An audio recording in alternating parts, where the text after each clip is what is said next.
Cuando llegaron a Capernaum, vinieron a Pedro los que cobraban las 2 dracmas y le dijeron: ¿Vuestro maestro no paga las 2 dracmas? Dracma es una moneda griega. La equivalencia del dracma del sistema romano era dinar, que es lo que traducen como denario, y la equivalencia hebrea de dracma se llama sus. 2 dracma, 2 dinar, 2 denarios, es igual a 2 susim. ¿Por qué se cobraban las 2 dracmas? Debemos de remontar a Éxodo 30 para entender de dónde salió esa costumbre de cobrar 2 dracmas. Habló Hashem a Moisés diciendo: Cuando levantes la cabeza de los hijos de Israel, según la cuenta de ellos, por los oficios de ellos, cada varón dará un cofer de su pescuezo al Señor cuando tú lo visites, y no habrán ellos toque. Esto dará todo aquel que pase por el oficio, medio ciclo, un shekel, según el shekel de la santidad.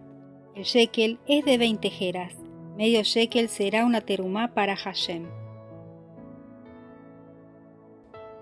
Mahatzit hashekel, medio shekel una terumá, ofrenda elevada, una contribución. En la época bíblica un shekel era 2 sus.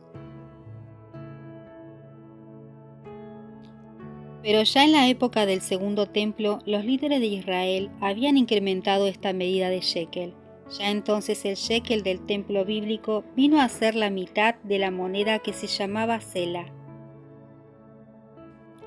El shekel bíblico, o del templo, tenía una medida especial en gramos de plata, distinto al de afuera. Era un poco más caro. Nada más era para comprar adentro del templo. Por eso es que existían cambistas en el templo. Ya bíblicamente había una disposición de recolectar medio shekel. Si nos vamos al texto bíblico, que esa práctica o mandamiento se refería a cuando una persona quería aprender o colaborar con los levitas, porque iba a tocar cosas sagradas y tenía que pagar su contribución como parte de su asociación al servicio levita. Pero pasó que los muy astutos de los líderes de Israel del templo, los saduceos, se idearon en imponer esa contribución permanentemente para todo el mundo. Todo el que pase por los oficios de 20 años arriba dará la contribución a Hashem. Esto inicialmente no era un impuesto nacional que subsidiase el tabernáculo. Este mandamiento no tiene como objetivo servir de un impuesto nacional. Aquí dice ofrenda elevada, una contribución, y las contribuciones son en cierto modo voluntarias. Porque no son una imposición para todo el mundo, es para aquel que va a ser beneficiario. Resulta lo que era bíblicamente aquí una contribución, cuando tú ibas a participar de los asuntos del templo, se convirtió en un impuesto nacional. Con el pretexto de subvencionar o financiar todo lo que eran los sacrificios y los rituales para la fiesta de Pesaj, gastos en las vestimentas del sacerdote, elementos, etc., pasó a ser un impuesto. Entonces vienen estos recaudadores de los 2 denarios. Él dijo sí, al entrar él en casa. Jesús le habló primero diciendo: ¿Qué te parece, Simón? Los reyes de la tierra, ¿de quiénes cobran los tributos o los impuestos? ¿De sus hijos o de los extraños? Yehoshua mejor que nadie sabía que eso no era una obligación. Él, como autor de la Torá, se toma los impuestos de los otros pueblos, de los que son conquistados, son los que quedan pagando impuestos. Lo normal es que el rey beneficie a los de su propio pueblo. Pedro le respondió: de los extraños. Jesús le dijo: luego los hijos están exentos. Está hablando que los hijos del reino de Dios no tienen que pagar impuesto. Sin embargo, para no ofenderles, ve al mar y echa el anzuelo, y el primer pez que saques, tómalo, y al abrirle la boca hallarás un estatero, tómalo, y dáselo por mí y por ti. El pueblo de Israel, que tiene su futuro trazado con Dios, tiene una promesa espiritual trascendente a lo material. No tiene que andar pensando en eso. Y si tú te vas a la historia del rey Herodes, puso impuestos al pueblo, aparte de los romanos, para poder construir la fortaleza Antonia, para construir el palacio que cubría el sepulcro de los patriarcas, para hacer el puerto de Cesarea, etc. Pero el pueblo no necesita eso. Aquí el asunto es que Yehoshua está criticando, es que están usando cosas de Dios como argumento para cobrar un impuesto. Este impuesto se recogía el 15 de Adar en Purim. El inicio del primero del mes de Adar se iniciaba el anuncio de cobro. Este Shabbat de hoy se llama Shabbat Shekalim, el Shabbat de los shekels. Yehoshua, conociendo el sistema, optó por algo interesantísimo para nosotros. Es lo que en el lenguaje de la época de los rabinos maestros de Israel se le llamó Darhei Shalom. Literalmente significa las vías de la paz.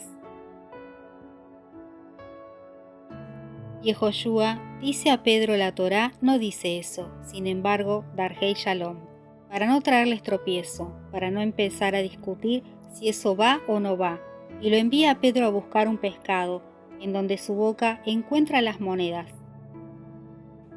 Esta gente era muy interesada en el dinero. Resulta que dice la ley de la tradición oral de Israel que si dos hombres se unían para pagar un shekel, entre los dos el medio shekel, a fin de que la moneda al ser partida no vaya a disminuir su valor, debía agregarse una quinta parte. Y resulta que habían acuñado una moneda especial para eso que tenía unos granitos más de plata para que cuando la partieran no se perdiera el valor. Entonces yo daba 2 dracmas, porque eran medio shekel, pero si yo estaba con otro y íbamos a cambiar los 4 susín por un shekel, ya no sería el mismo shekel que circulaba. Era otro más caro que tenía una quinta parte agregada, para cuando se partiera o se fundiera no se perdiera ni un gramo de plata. Y sabiendo Yehoshua de todo eso, que cuando mandó a sacar el pescado le dijo, vas a encontrar un estáter, que era una moneda griega que se producía en Tiro, tal como ordenaba la tradición de ellos. Entonces, por eso era que había cambistas en el templo, y por eso es que discutió con ellos después. Ese aditivo se le llamaba el kulbón, que era el aditivo para que paguen 2 hombres el medio shekel. Entonces existía esa práctica. Cuando Yehoshua manda a Pedro a pescar el pez, dice que va a encontrar en la boca un estáter, una moneda de prestigio. Era una moneda generalmente de oro y era una moneda extranjera, o sea que un estáter costaba 4 susín y un poco más. O sea que él se guardó de ser criticado, de haber faltado inclusive a una tradición humana, aun cuando no estaba obligado. Y esto se podía cumplir estando el templo de Jerusalén en pie. Sería un error y terrible que más adelante alguien salga con ese argumento a pedir dinero. En el 7º año de Jehú comenzó a reinar Joás y reinó 40 años en Jerusalén. El nombre de su madre fue Sibia de Berseba. Y Joás hizo lo recto ante los ojos de Hashem, todo el tiempo que le dirigió el sacerdote Joiada. Con todo eso, los lugares altos no se quitaron, porque el pueblo aún sacrificaba y quemaba incienso en los lugares altos. Y Joás dijo a los sacerdotes todo el dinero consagrado que se suele traer a la casa de Hashem, el dinero de su cálculo por su pescuezo según está estipulado, y todo el dinero de cada uno de su propia voluntad trae a la casa de Hashem. Era voluntario y según no estuviese vinculado al templo. O sea que aquí, en este episodio, el rey está diciendo que lo que sea por las personas que irían a trabajar allí, que sea para eso nada más. O sea que él está conservando la idea original de la parashá, lo que vimos en Éxodo 30. Recíbanlo los sacerdotes, cada uno de mano de sus familiares, y reparen los portillos del templo, donde quiera que se hallen grietas. pero en el año 23 del rey Joás aún no habían reparado los sacerdotes las grietas del templo.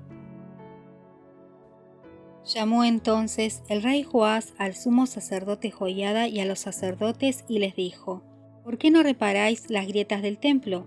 Ahora pues, no toméis más el dinero de vuestros familiares, sino dadlo para reparar las grietas del templo.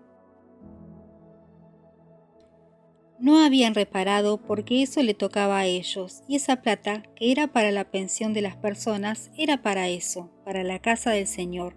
Lo debían de sacar de su bolsillo. Ya habían pasado 25 años y no lo habían arreglado. Y los sacerdotes consintieron en no tomar más dinero del pueblo, ni tener el cargo de reparar las grietas del templo. Mas el sumo sacerdote Joiada tomó un arca e hizo en la tapa un agujero, y la puso junto al altar, a la mano derecha, así que se entra en el templo de Hashem, y los sacerdotes que guardaban la puerta ponían allí todo el dinero que se traía a la casa de Hashem. Y cuando veían que había mucho dinero en el arca, venía el sofer, contador del rey y el sumo sacerdote, y contaban el dinero que hallaban en el templo de Hashem y lo guardaban. Y daban el dinero suficiente a los que hacían la obra y a los que tenían a su cargo la casa de Hashem, y ellos lo gastaban en pagar a los carpinteros y maestros que reparaban la casa de Hashem, y a los albañiles y canteros, y en comprar la madera y piedra de cantería para reparar las grietas de la casa de Hashem, y en todo lo que se gastaba en la casa para repararla.